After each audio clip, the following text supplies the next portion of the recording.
اهدنا الصراط المستقيم. بسم اللہ الرحمن الرحیم.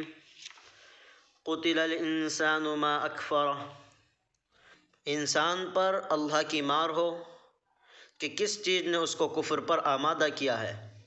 کافر انسان کی بات ہو رہی ہے کہ کافر انسان غارت ہو جائے کہ اس کو علم نہیں ہے من ای شیء خلقہ کہ کس چیز سے اللہ تعالیٰ نے اس کو پیدا کیا ہے. اللہ پھر آگے خود ہی بیان کرتے ہیں من نطفۃ کہ ایک ناپاک گندے پانی سے تجھے پیدا کیا ہے. اے انسان تو رب تعالیٰ کے ساتھ ضد لگاتا ہے، اپنی اصل کو نہیں دیکھتا. تو اللہ تعالیٰ نے تجھے حقیر نطفے سے پیدا کیا ہے. خلقہ فقدرہ اس کو پیدا کیا پھر اس کا اندازہ رکھا کہ شکل و صورت، ہاتھ پیر ناک کان وغیرہ کے اعتبار سے اسے بالکل درست بنایا ہے، صحیح سالم بنایا ہے. ساری تقدیریں اللہ تعالیٰ نے فرمائی ہے. ثم السبیل یسرہ پھر اللہ تعالیٰ نے اس کے لیے راستہ آسان کر دیا. ماں کے پیٹ سے اچھا خاصا صحیح سالم بچہ باہر نکلتا ہے. یہ اللہ رب العزت ہی کی قدرت ہے کہ کتنے باریک راستے سے کتنی آسانی کے ساتھ اللہ نے انسان کو باہر نکالا ہے. ایک اس کا مطلب یہ ہے کہ انسان کی دنیاوی زندگی کی راہ کو آسان کر دیا، یعنی دنیاوی ضروریات کے لیے سامان مہیا کر دیا. اور بات تفاسیر میں لکھا ہوا ہے ثم السبیل یسرہ کہ اللہ رب العزت نے اس کے لیے علم اور جہل کو آسان کر دیا، اچھے اور برے کو سمجھنا اس کے لیے آسان کر دیا ہے. پھر رب تعالیٰ نے فرمایا ہے ثم اماتہ فاقبرہ پھر اللہ رب العزت نے اس کو موت دی، پھر اس کو قبر میں ڈال دیا، یعنی حکم دیا کہ اس کو قبر میں ڈال دو. اس آیت کے اندر اللہ رب العزت نے تخلیق انسان کی ابتدا بیان کرنے کے بعد اس کی انتہا موت اور قبر پر ہے. اس کا ذکر بسلسلہ انعام فرمایا ہے. اس سے معلوم ہوا کہ انسان کی موت در حقیقت کوئی مصیبت نہیں بلکہ ایک نعمت ہے. حدیث میں رسول اللہ صلی اللہ علیہ وسلم نے فرمایا ہے تحفۃ المؤمن الموت کہ مومن کا تحفہ موت ہے. فاکبرہ پھر اس کو قبر میں داخل کیا. یہ بھی اللہ تعالیٰ کا ایک انعام ہے کہ انسان کو حق تعالیٰ نے عام جانوروں کی طرح نہیں رکھا کہ جو جہاں مر گیا وہیں پر گل رہا ہے، وہیں پر سڑ رہا ہے اور وہیں پر پڑا ہوا ہے، بلکہ اللہ رب العزت نے انسان کا اکرام کیا ہے.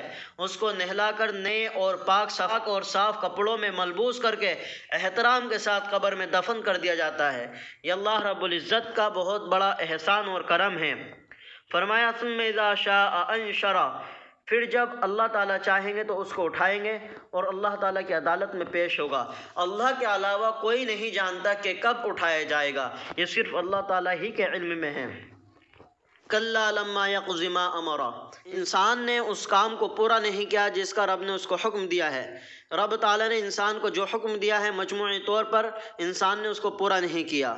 اللہ تعالیٰ نے حکم دیا ہے کہ تو اپنی تخلیق کے اندر، اپنی پیدائش کے اندر غور و فکر کر کے بعث بعد الموت کا اقرار کر، یعنی مرنے کے بعد دوبارہ زندہ ہونے کا اقرار کر اور توحید کا اقرار کر، اللہ پر ایمان لے گا.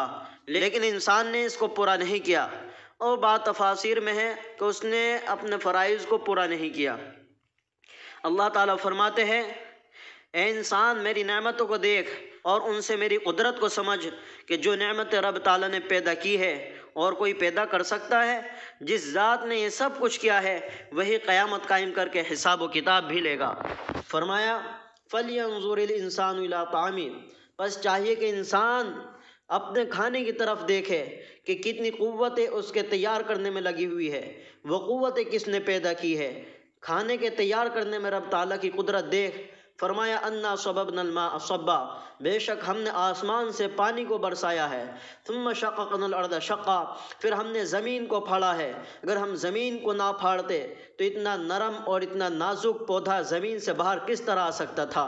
یہ ایک باریک اور نرم اور نازک پودا زمین کو پھاڑ کر باہر نکلتا ہے، پھر اس پر پھل آتے ہیں. جب زمین سے نکلتا ہے تو وہ اکیلا ہوتا ہے اور اللہ وحدہ لا شریک لہ ہونے کی گواہی دے رہا ہوتا ہے. وہ زبان حال سے کہہ رہا ہے کہ میرا پیدا کرنے والا ایک ہے، اس کا کوئی شریک نہیں. فرمایا پھر ہم نے پانی برسایا، پھر زمین کو پھاڑا، فانبتنا فیہا حبا، پھر اگائے ہم نے اس میں اناج، فصلیں اگائی، وعنبا اور انگور اگائے، وقضبا اور ترکاریاں اگائی، ساگ، پالک، مولی، گاجر، آلو، گوبھی وغیرہ رب تعالیٰ کے سوا کون اگانے والا ہے؟ یہ تمام چیزیں اللہ تعالیٰ نے تمہارے لیے پیدا فرمائی ہے۔ ان جانوروں کا چارہ نکالا ہے، اللہ رب العزت نے یہ پیدا کیا ہے، اللہ کے علاوہ کون پیدا کر سکتا ہے؟ وزیتون ونخلا، اور زیتون کو اللہ نے پیدا کیا ہے جسے ہم خوراک کے طور پر استعمال کرتے ہیں، مالش اور چراغ کے طور پر بھی استعمال کرتے ہیں۔ ونخلا، اور کھجوریں پیدا کی، کھجوریں عرب کی خوراک تھی۔ حدائق یا حدیقتن کی جمع ہے، اور حدیقتن کا معنی ہے باغ، مگر ایسا باغ جس کے ارد گرد دیوار ہو، پتھروں کی ہو، چاہے اینٹوں کی ہو، مٹی کی ہو یا درختوں کی ہو، معنی ہوگا وہ باغات پیدا کیے ہیں۔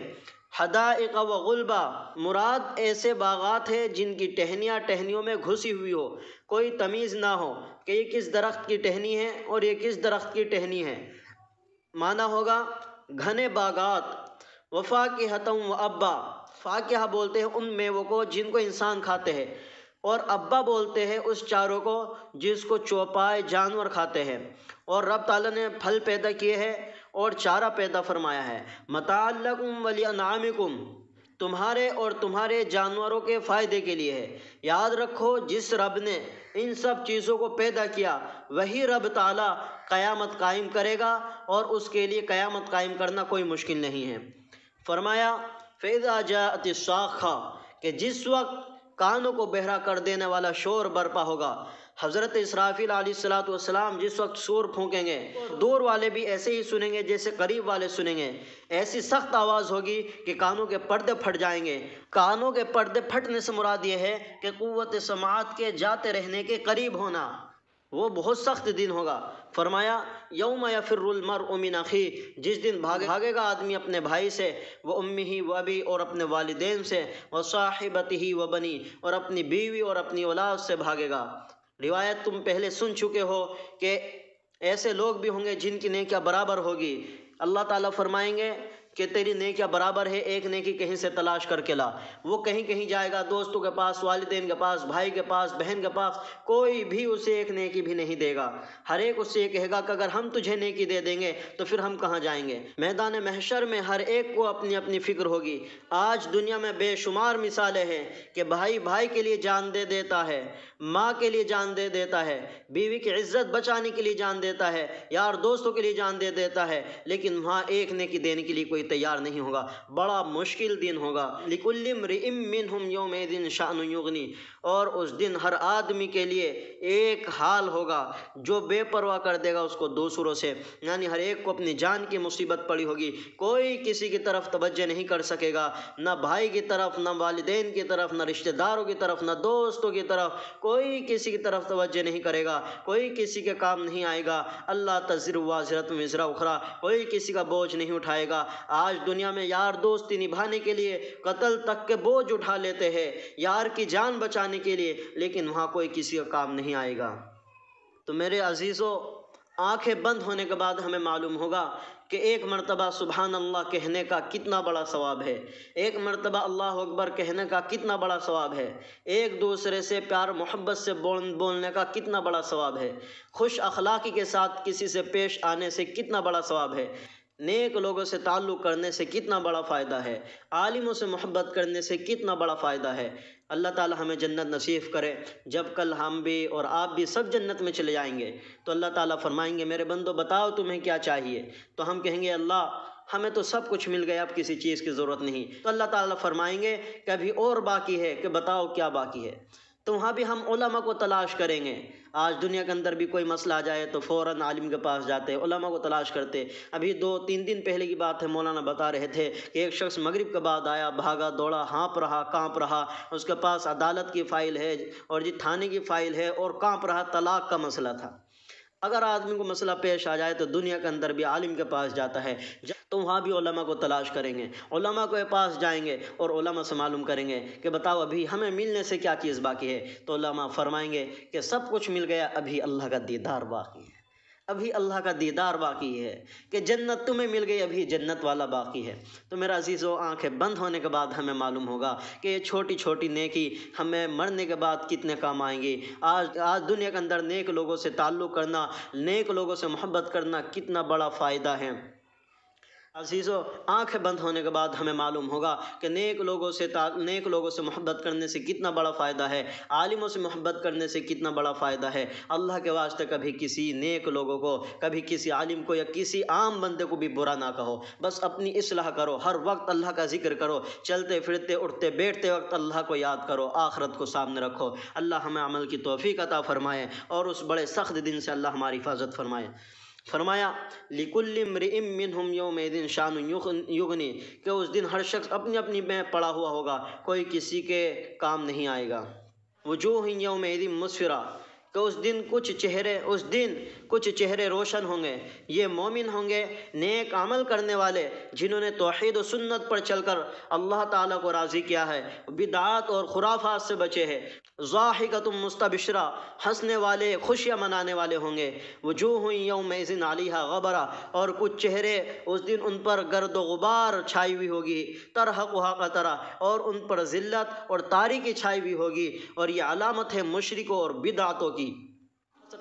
حضرت ابن عباس رضی اللہ تعالیٰ عنہ فرماتے ہیں، قرآن کریم کی دوسری آیت ہے یوم تبیض وجوہ وتسود وجوہ، کہ اس دن بہت سے چہرے سفید ہوں گے، روشن ہوں گے، اور بہت سے چہرے سیاہ ہوں گے۔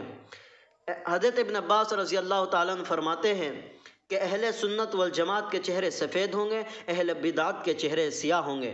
اللہ تعالیٰ ہمیں بھی انہی لوگوں میں شمار کر جن کے چہرے سفید ہوں گے، روشن ہوں گے اور چمکتے ہوئے ہوں گے۔ اولئک هم الکفرۃ الفجرہ، کافرۃ کافر کی جمع ہے اور فجرہ فاجر کی جمع ہے۔ یہی لوگ ہیں کفر کرنے والے، فسق و فجور کرنے والے، عقیدے کے لحاظ سے کافر ہوں گے اور عمل کے لحاظ سے فاجر ہوں گے۔ اللہ تعالیٰ ہمیں ان دونوں سے بچائے اور جنت میں ہمارا ٹھکانہ بنائے۔ آمین۔ وآخر دعوانا ان الحمد للہ رب العالمین۔